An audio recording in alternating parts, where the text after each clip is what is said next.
Hola, hola, ¿quiere una cerveza? Si no trabajo, no cerveza. No work, no beer. Or no beer, no work, that's how it goes. No cerveza, no trabajo. We cannot drink beer. We are working. But we can pick up beer. We can haul it. We can do all kinds of stuff with it, but we just can't drink it. Coors, Miller, Brewing Company. Welcome, welcome. Picking up a load of Coors. Well, actually, I don't know exactly what it is. Going to Phoenix. We got this empty we have to drop off, which is kind of a shame because I could just be right over there right now picking up our trailer. But nope. I'll get a little bit of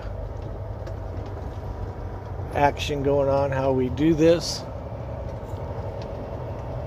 We'll take this empty, which has already been swept out. I did that at the yard and swept it into a trash can, not on the ground. I like to do it the clean way, the correct way.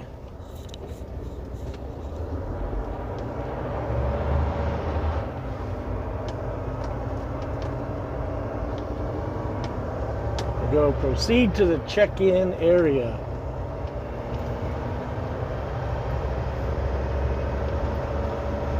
Tandems must be slid and locked prior to inspection.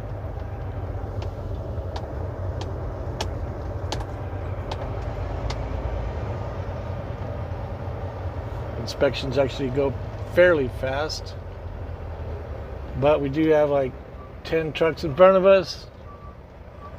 Let's see, 2, 4, 6, 7, 8 trucks, something like that.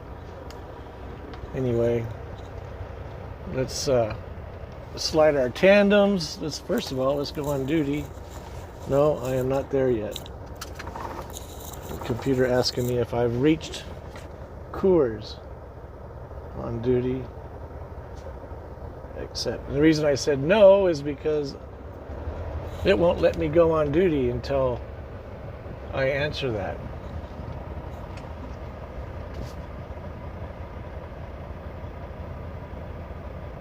It's like I'll be going on duty and then it'll interrupt me and go, okay, come on, buddy, wake up, Susie.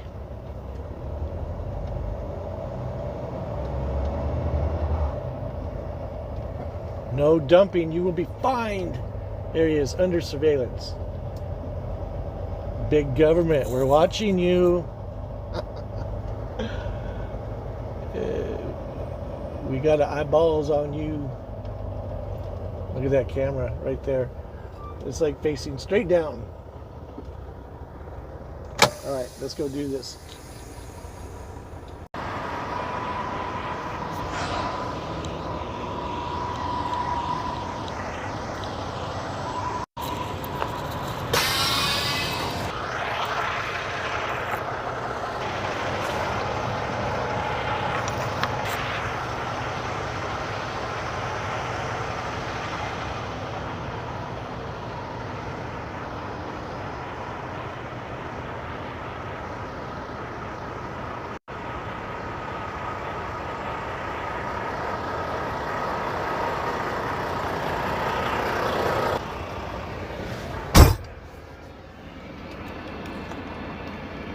Get you guys back.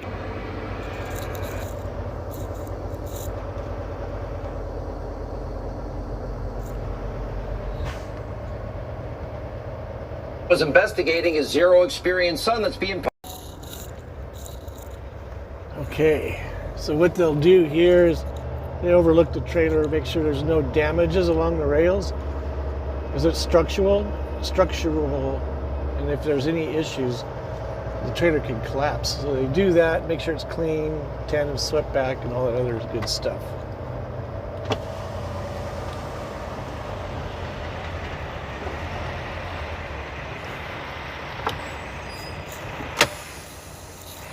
How you doing? Hello. Are you dropping for quality? Yep.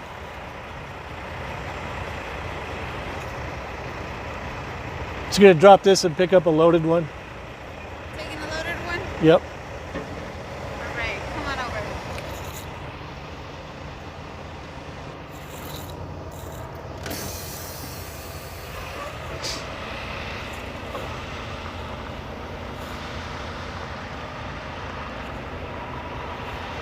Okay, so we have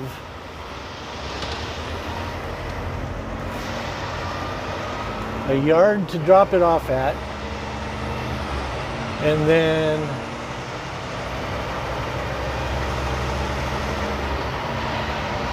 they keep changing things. Now I gotta fill this out. No big deal, just a little bit of information. And then drop it off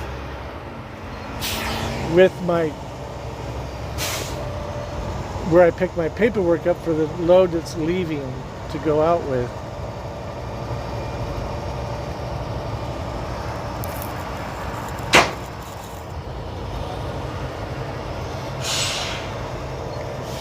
So we're gonna go to this yard over here.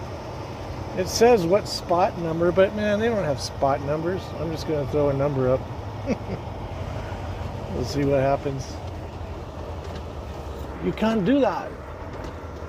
My trailer wheels are all the way in the back, so I gotta swing a bit wide. Sure you could understand that, darling? What the hell's going on here?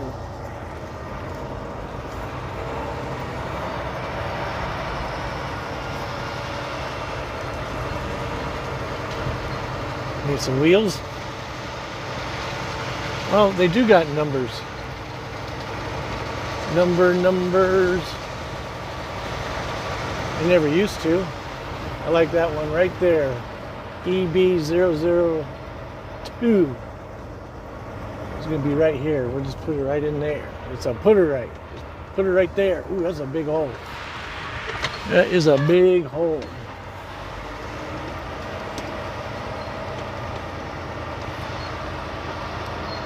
I don't think I want to deal with that hole.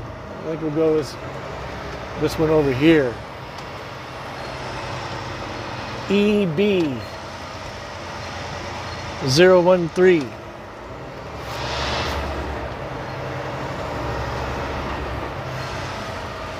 I would use that big hole if I had to, but we don't have to. We won't do it. Let's see if we can nail this in one shot.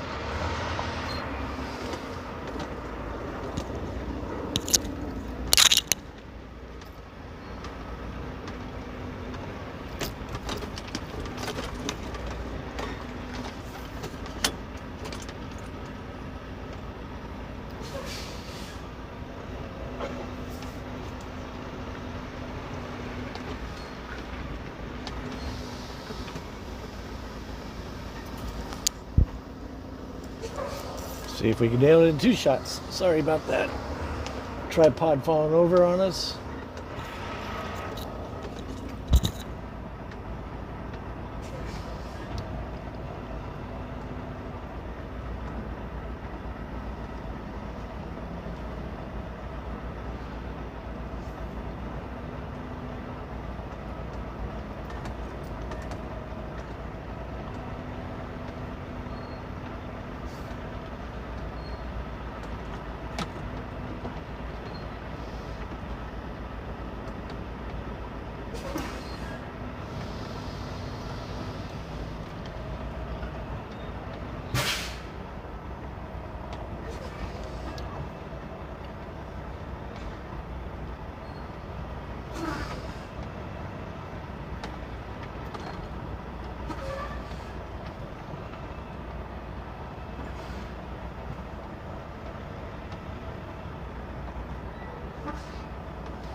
Pretty sad and pathetic.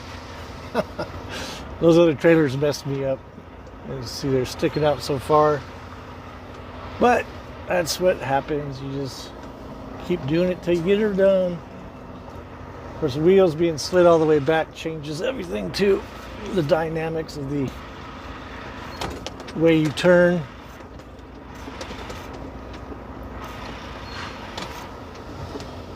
But we still got her in there. And that's all that matters. And we go pick up our other trailer. Get on down the highway.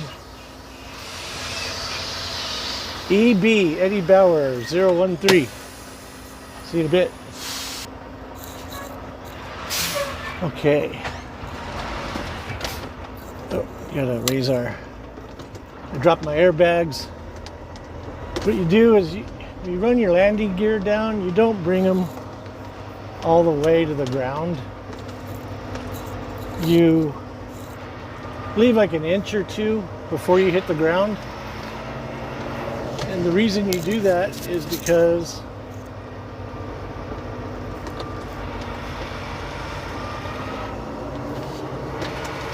your tractor will go up and down via the airbags. But if you crank it all the way down and your airbags are all the way up and they load it, sometimes it could be too high. So you gotta sit there and try to crank a loaded trailer down so that you can hook up to it. Well, if you leave the landing gear low and then drop your airbags, get out from underneath it, the next driver can then just back underneath it. But if he is too high to back underneath it, then if he drops his airbags, boom, he'll drop underneath it. So that's why you want to leave 1 to 2 inches of clearance between the ground and the landing pad foot so that you can get underneath it. The next guy can get underneath it. That's like a courtesy thing.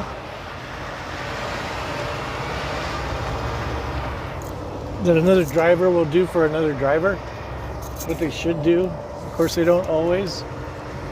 I gotta put the seatbelt on. I'm driving around without a seatbelt. The hell do I think I am? 1960s. Okie dokie, I'll go first.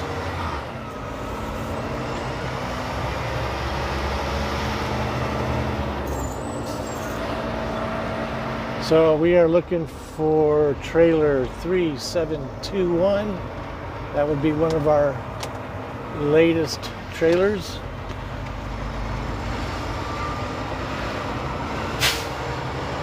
When I started, we had 30 trailers we would haul around, so it'd be like 3081, 83, 85, so forth. And then they would do 3101,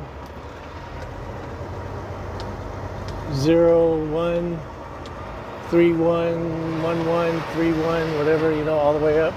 Then 32, 33, 34, 35, 36.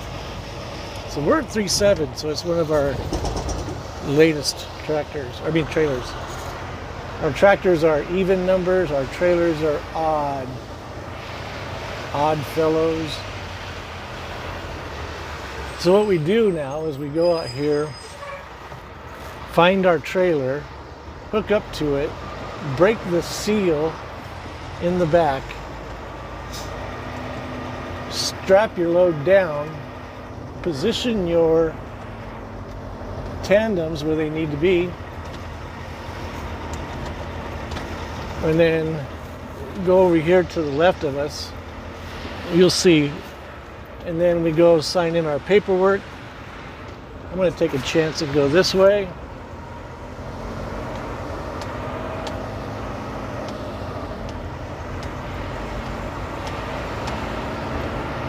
There's a quality trailer over there.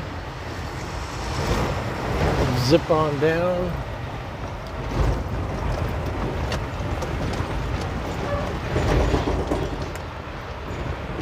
Oh, see, usually I have to go around a little bit. This time we nailed it right off the bat. 3721. Filthy. And now what we're going to do is, it'd be nice to have a bath on that one, but hey, the tractors are filthy too. 3721, double check the number. That'd be it. So our airbags are all the way up. I was back underneath it. And let's hope that the driver before me did the same thing. Otherwise I'll be huffing and puffing. That landing gear looks pretty tall.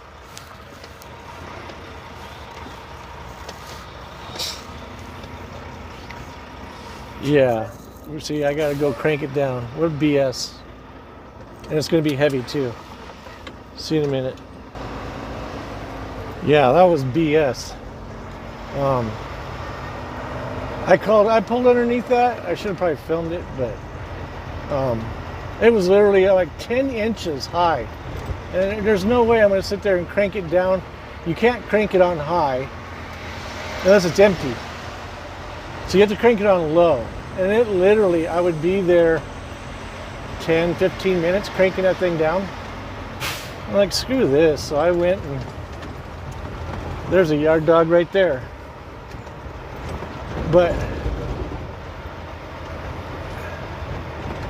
I got a hold of the other yard dog. And the funny thing is he used to work for Quality. So I'll let him pull in here real quick. I'll crank that landing gear down. Literally, I could not. I mean, it was like 10 inches too high. It was ridiculous. Stupid tripod. I get sick of it sometimes. Anyway.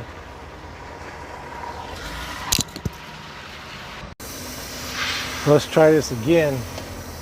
I got the damn pushed my red brake in and it's not even connected. That guy used to work for Quality. But he told me, he's all like, they just stay around the yard here, 5 mile area. They don't go out in traffic, no ELD. 28 bucks an hour, plus all kinds of bennies.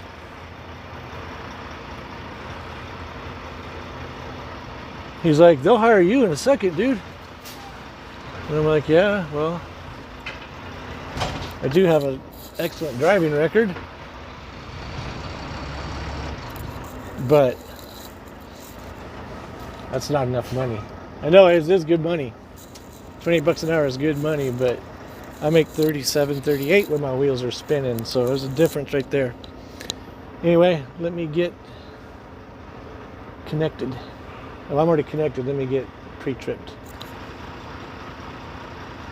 And I'll show you guys how this works.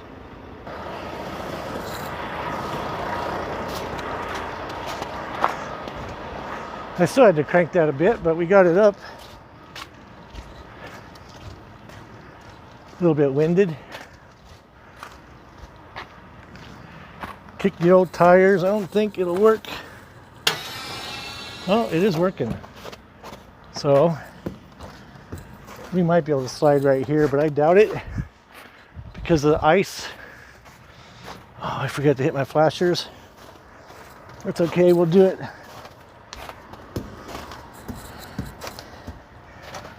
So the owner of the company goes, you can't check tires like that. I'm like, I know. Oh, need to get a strap. Okay, be right back. So there's our strap. There's the other one. Let me go get a strap.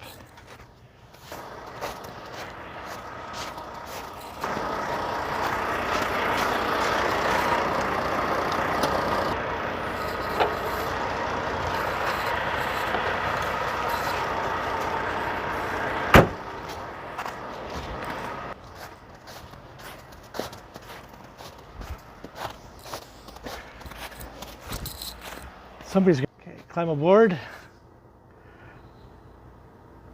Okay, light beer. Life is too short to drink light beer.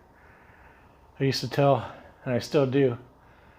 It's like, why don't you just get a full beer empty half out and add water, and then you'll have a light beer. Anyway, let's see what happens. See, so there's a lip right there. We'll put the lip right there. There's a lip right here. We're going to put it on the inside over there.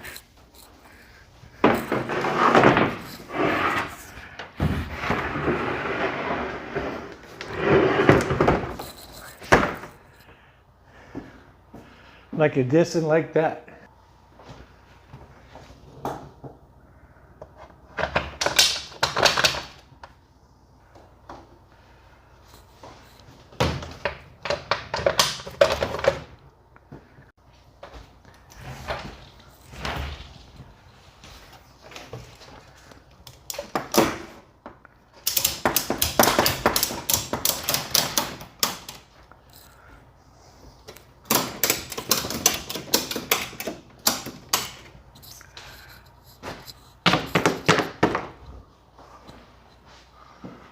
Boom, there it is.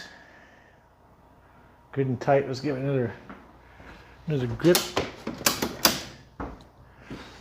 And that's what it looks like up on top. So the beer load is higher than half of the trailer height, which is probably about here's half. You gotta be careful on corners and all that fun stuff. But we're a pro.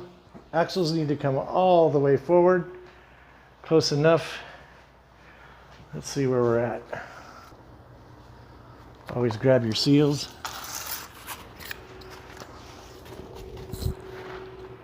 We don't add the seal yet.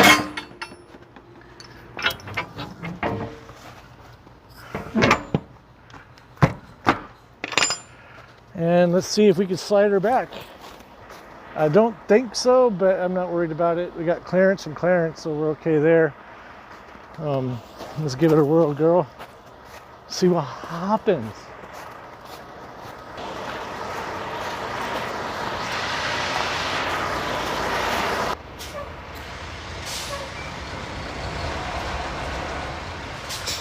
Oh, let's try to interlock the axle.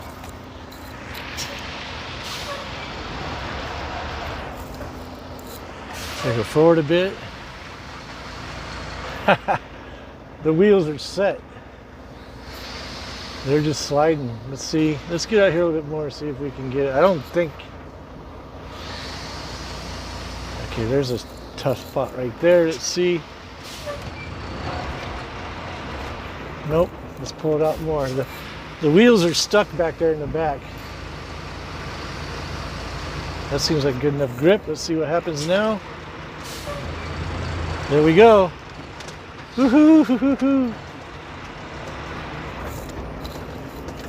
That's good enough for me.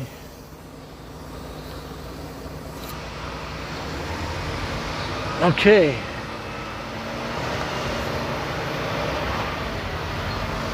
Blinded by the light.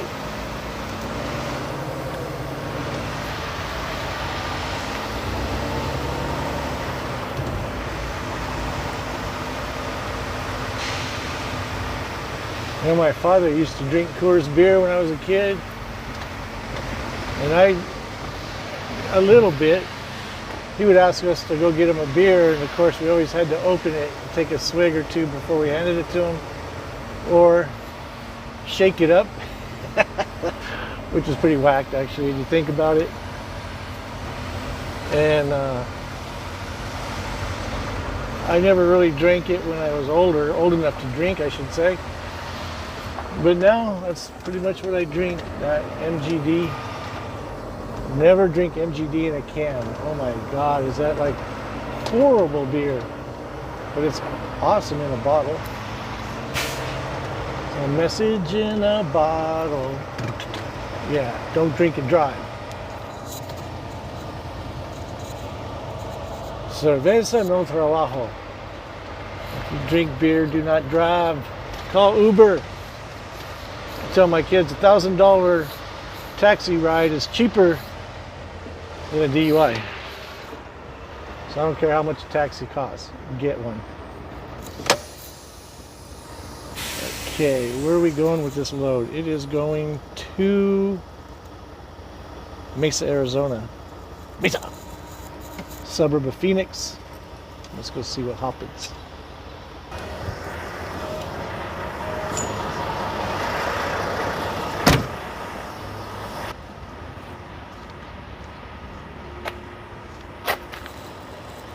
Not locked in yet, so we can go forward or backwards.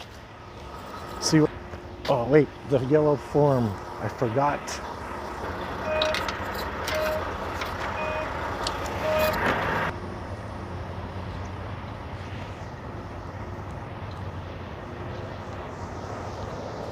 Howdy.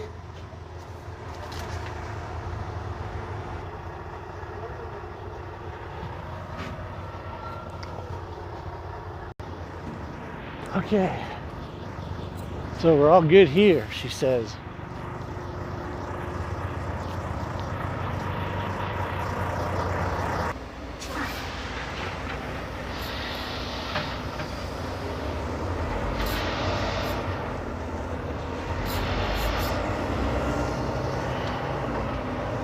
We still want to slide our tandems back a little bit.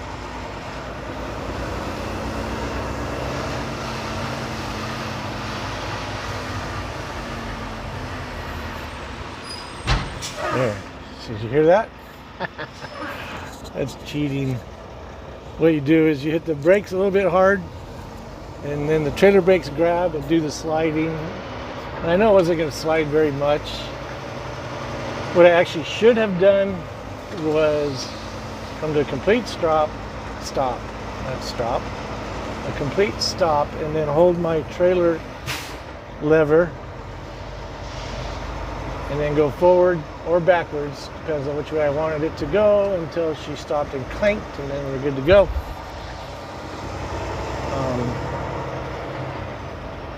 I think our numbers are going to be pretty good, scale-wise. Easy paperwork.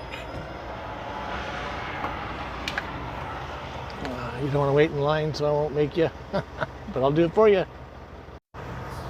Our turn. Let's check out our steers. I don't know if you can see the numbers, but I'll read them out.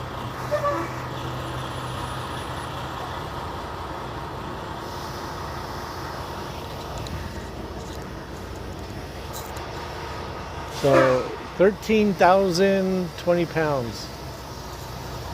Something is wrong with that.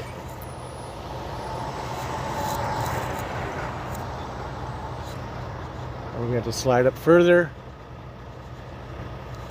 Looks like 34,440.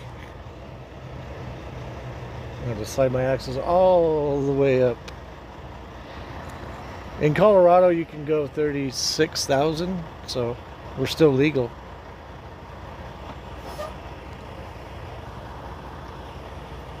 $31,340, $32,340. So we'll look at our numbers and see. Let's not scale out, we'll go paper out.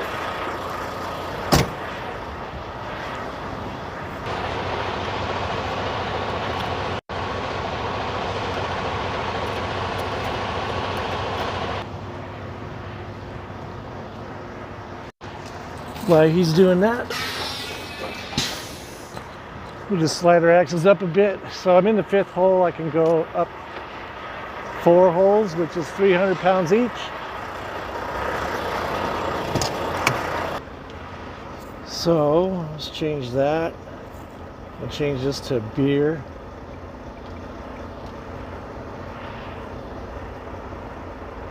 We'll change this to driving.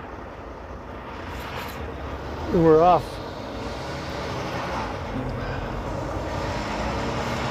I slid my axles up, but then I pulled them back a little bit, so I don't know. I'm probably in the 3rd. Hopefully I'm in the 2nd or the 3rd hole and not the 4th. Because we'll still be over 34,000, but we're not illegal, not in Colorado. Our load is 44,218 pounds. 218.76 pounds. So 218 and 3/4 poundage. Okie dokie.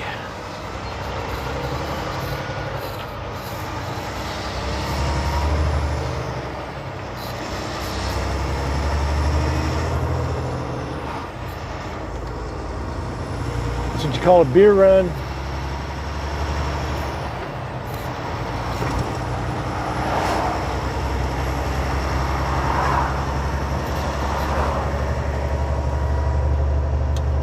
Some people probably say, up yours, Coors, but not me. I like it.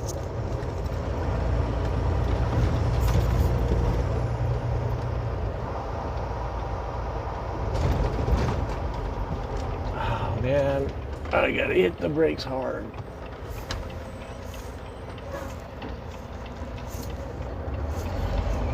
Should have a green arrow right here. Still letting us rock and roll radio.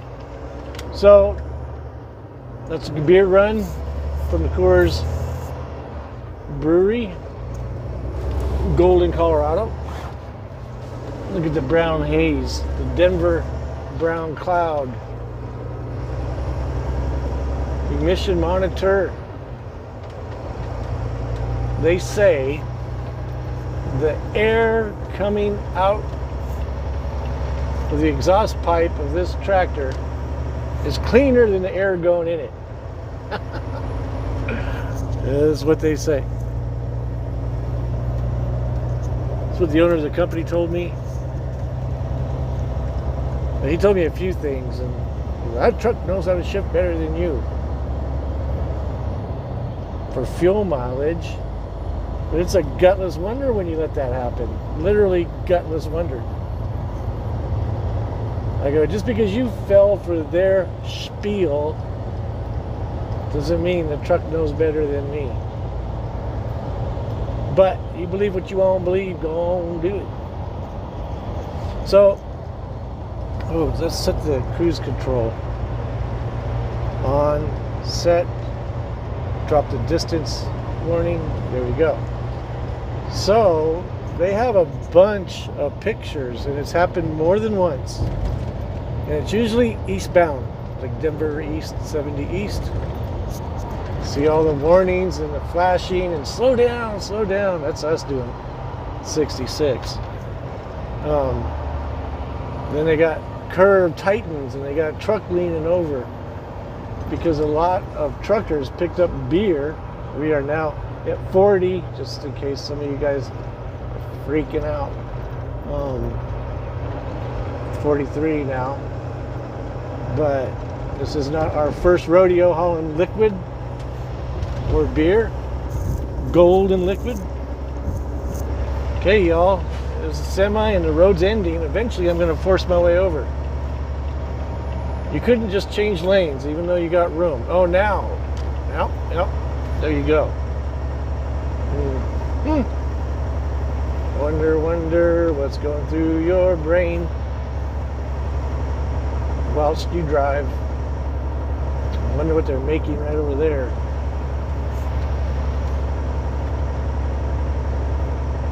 But anyway, those trucks go around the corner and they lose the load. The trailer goes over on its side, beer goes everywhere. A lot of people comment about how that's alcohol abuse and all kinds of stuff, but you definitely don't want to be doing that. Like, I'll give you an example. I can haul a load of salt, which would be close to the same amount of weight, 45,000 pounds. But it's not no higher than 3 feet. So I call that a low hanging fruit. So when you go around the corner, it won't lean as much because it's so low in the trailer. Whereas you have liquid, especially if it's up high, liquid moves. So you go around the corner and now all the liquid goes to one side of the can, bottle, or whatever it is you're hauling, and now you got a lot more weight. So you make a left-hand turn, all the weight goes to the right side. If you're making a right, all goes to the left.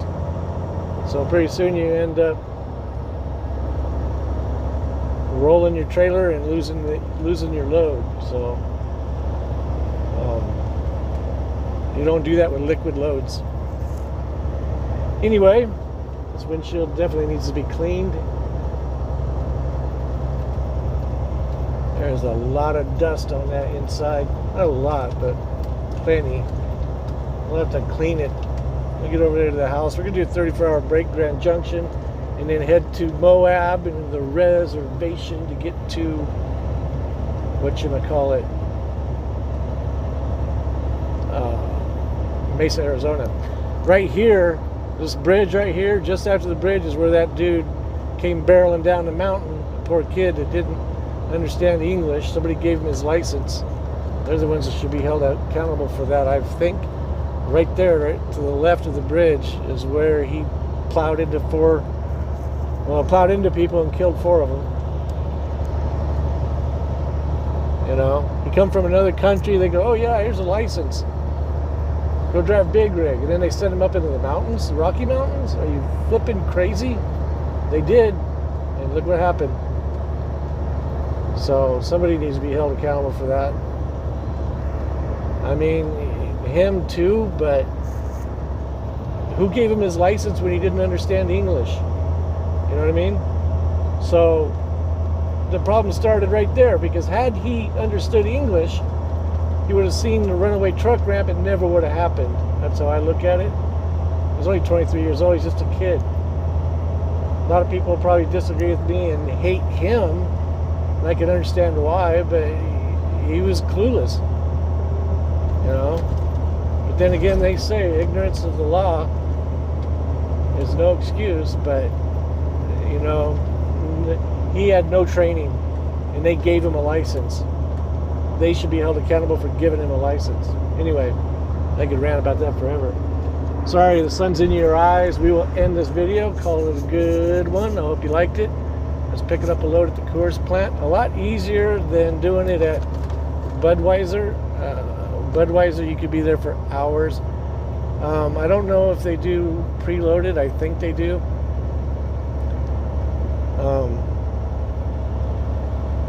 What time is it? We're in the thick of traffic. It's 4 o'clock. The clock on the wall says 4 o'clock. Actually, it says 3:53. Last call. We're hauling alcohol. Anyway, yeah, I know that you can spend a lot of time at that Budweiser plant, which actually we were there this morning at like 12:01. We got there last night at 11. I don't know why I said 12:01. We got there at 11:15 at night yesterday, and they actually unloaded us, and then we didn't have no time left, so we PC'd to the next safe parking area, which was a truck stop about 10-15 miles south. So we spent the night there last night. We were at the Budweiser plant, and now we're at the Coors plant heading out. So I hope you enjoyed it. We'll make some more videos, as always. Thanks again for riding shotgun with Mountain Man Mike. Until the next time, enjoy. Peace!